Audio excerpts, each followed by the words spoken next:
프로파일링을 시작한 초창기인데 2001년도에 발생한 사건인데요. 저한테 이제 요청이 왔었어요. 분석을 좀 해달라고.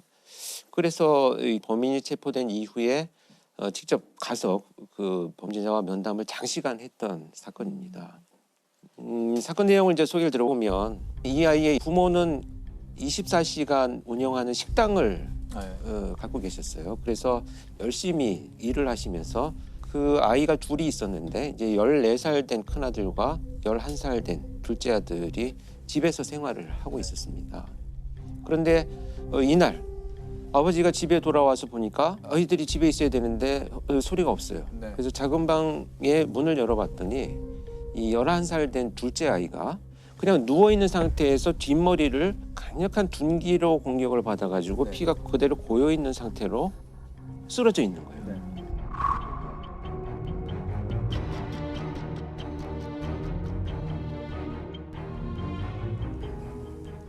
그래서 이 아버지는 이제 놀라서 이 아이를 들쳐업고 그냥 병원으로 갑니다. 하는데 이미 사망을 한 거죠. 근데 사망한 시간이 꽤 된 거예요. 근데 여기서 문제가 된 건 뭐냐면 이 있어야 될 형이 없어진 거예요. 그러니까 이제 처음에 그 현장에 투입된 수사팀에서는 누군가 침입을 해가지고 둘째 아이를 살해하고 큰 아이를 유괴해 갔을 것이지 않겠느냐.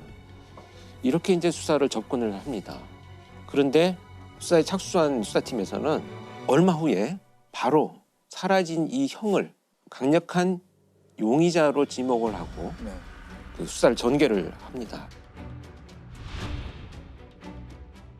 일단 이제 드나든 사람들에 대한 흔적을 찾기 위해서 가장 먼저 할 것이 이제 경찰에서 CCTV 수사를 했는데요. 사망 추정 시간이 지나서 얼마 후에 이 큰아들이 가방을 메고 유유히 혼자 걸어 나가는 것이 CCTV에 찍힙니다. 그래서 이 아이의 그 일기장이나 이런 흔적들을 이제 봅니다. 도대체 왜 이런 일이 벌어졌는가. 그랬더니 이 아이가 좀비라는 이름으로 미니 홈피를 운영을 하고 있었어요.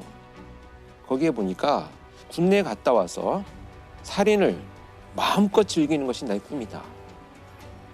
그래서 나는 그것을 실현하기 위해서 손도끼를 구입을 해왔다. 손도끼를 구입해서 침대 밑에 놓아두었는데 너무 기분이 좋다. 이런 글들을 이제 발견을 합니다.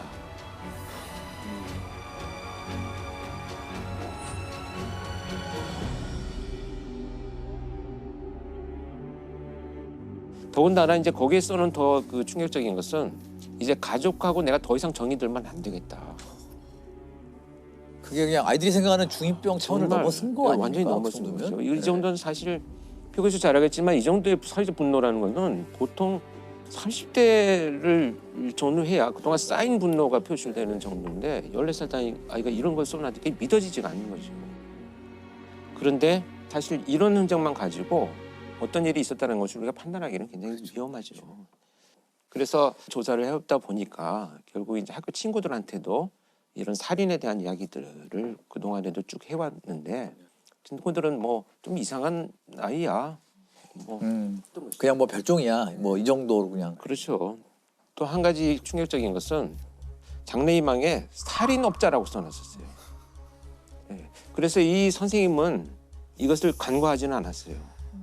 그래서 부모한테 연락을 해가지고 아이가 좀 치료를 개입을 해야 되는 것 같아요. 그렇죠. 치료 받아야죠. 근데 이 부모님은 우린 너무 화목하고 원하는 걸 다 해주고 이렇게 지냈는데 정신과 치료를 받으라고 하니 이거 참 난감했던 거죠. 부모 입장에서 이해가 안 되는. 원인을 찾지도 못하겠고 이런 이제 상황이 동일됩니다.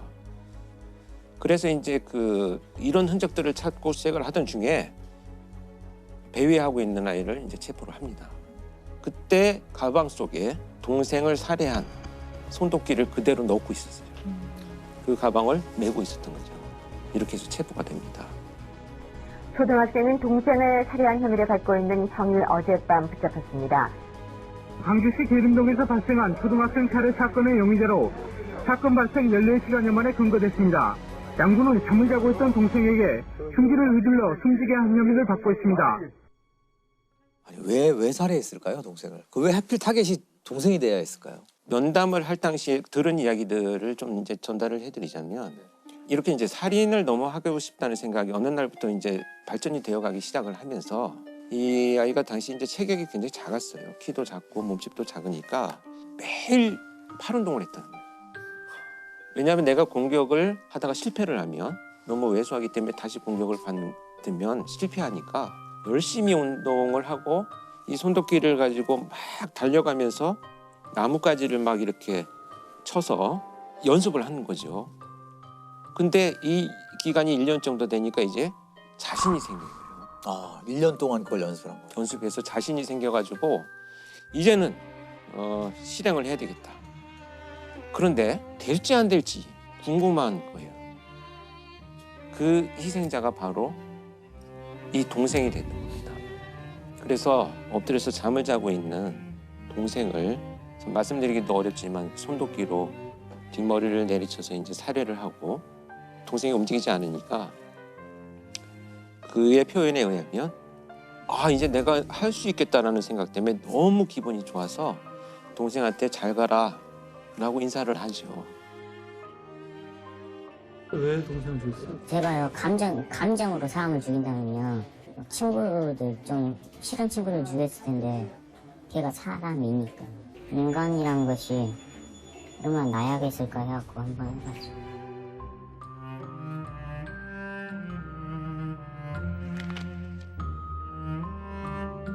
그래서 이 아이는 나와서 그렇다면 어떤 일들을 했느냐를 이제 경찰에서 추적을 하면서 면담을 이어갔더니 누군가 이제 오토바이를 탑니다. 좀 태워달라고 해서. 네. 그래서 태워서 가던 사람이 이제 내려가지고 잠깐 소변을 보는 사이에 실행을 하려고 꺼냈는데 갑자기 사람이 나타나서 이제 중단을 하고요. 네. 또 내려서 이제 그 대상자를 찾기 위해서 돌아다니다가 밤늦게 이제 답변하게 소변을 보고 있는 수리치에서 있는 사람을 보고 실행을 하기 위해서 들었는데 마침 유리 거울 같은 게 있어가지고 자기 모습이 비쳐서 보이니까 놀라서 또 중단을 하죠.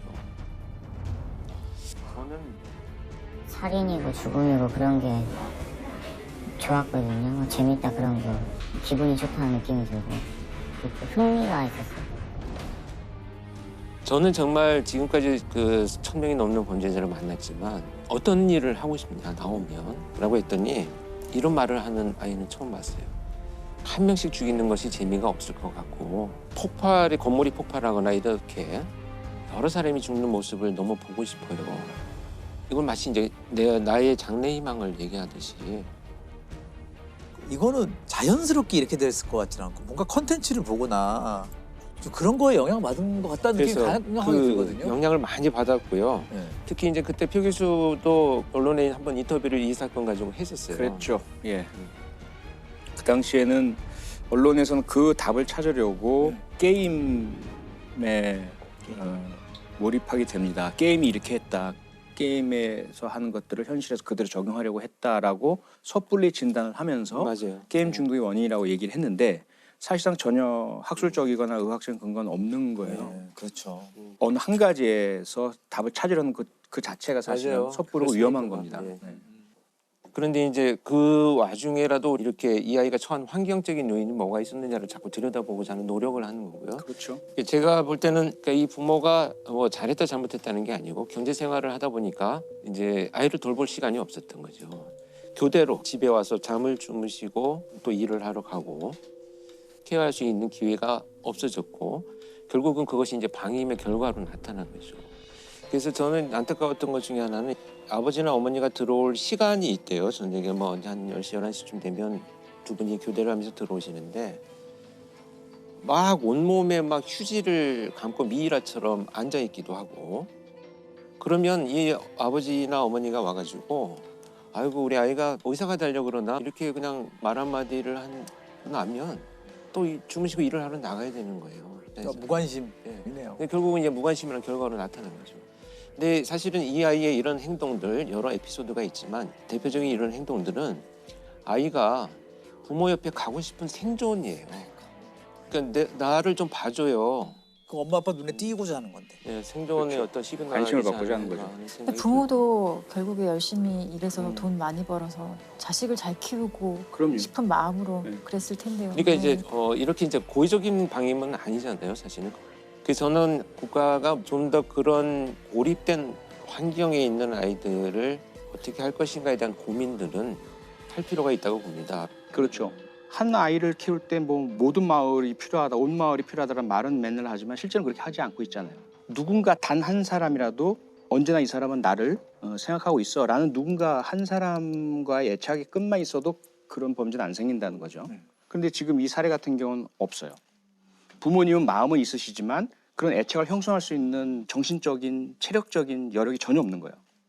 학교도 오직 진학과 성공에만 초점을 맞추지 이 아이 한 명이 그러한 제대로 된 인격체로서 주변 사람과 소통하면서 사회화가 잘 되고 있느냐? 이거 우리 교육 체계가 제대로 담아내지 못하고 있거든요. 그런 것들을 우리 한번 이 사건을 통해 생각해 봐야 하지 않을까 싶어요. 맞아요.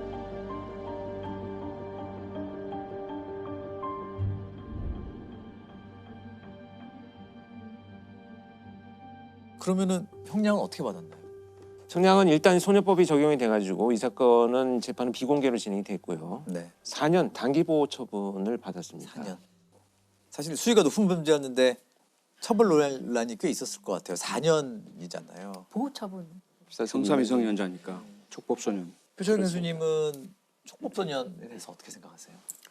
촉법소년 문제 간단치가 않죠. 근데 강한 처벌만이 해결책은 아닌 것은 분명하지만 가학적이고 강력한 범죄에 대해서는 오히려 처벌이 피해자에게도 그것이 어떤 회복 효과를 주진 않겠지만 그나마 회복의 출발점은 될 수 있거든요.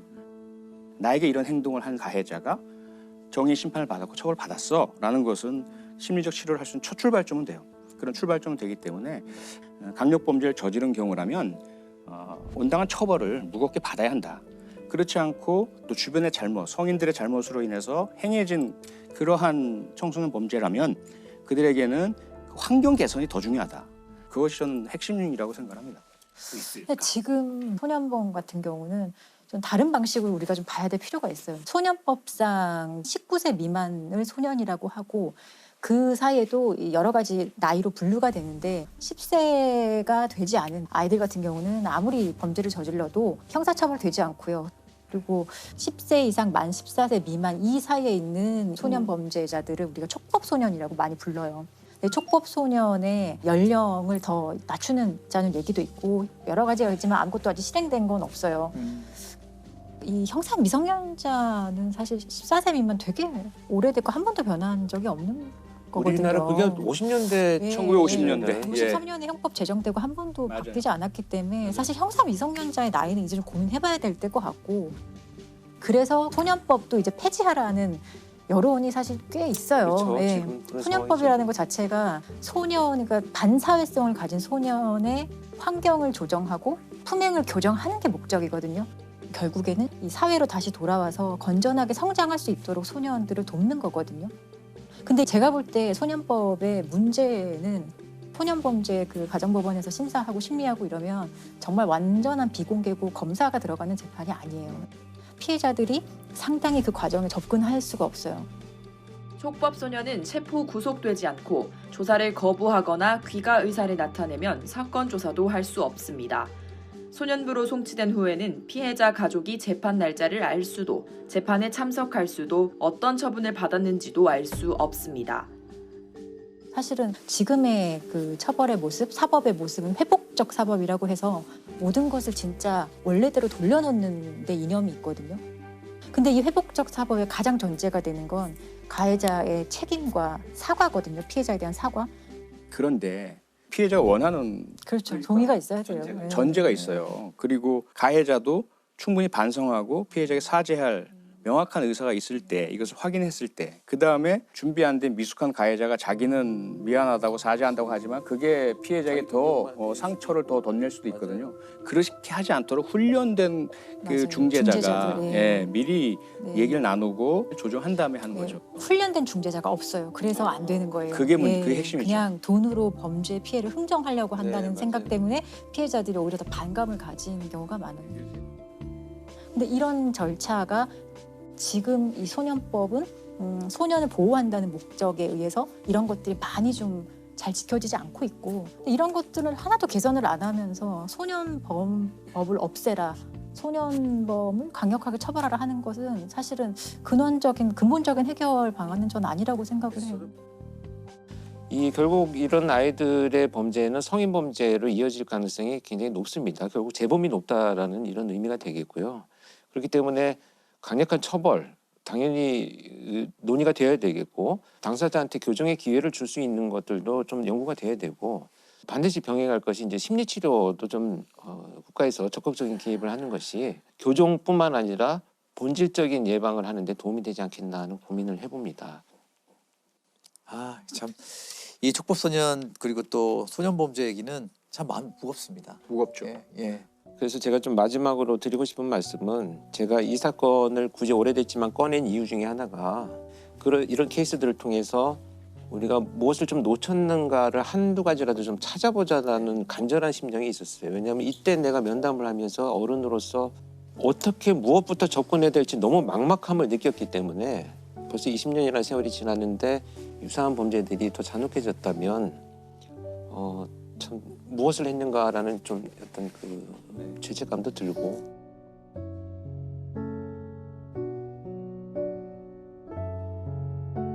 아마 지금은 출소를 한 그런 문제들이 아마 안 일어나고 다행스럽게도 잘 지낸다고 믿고 싶어요.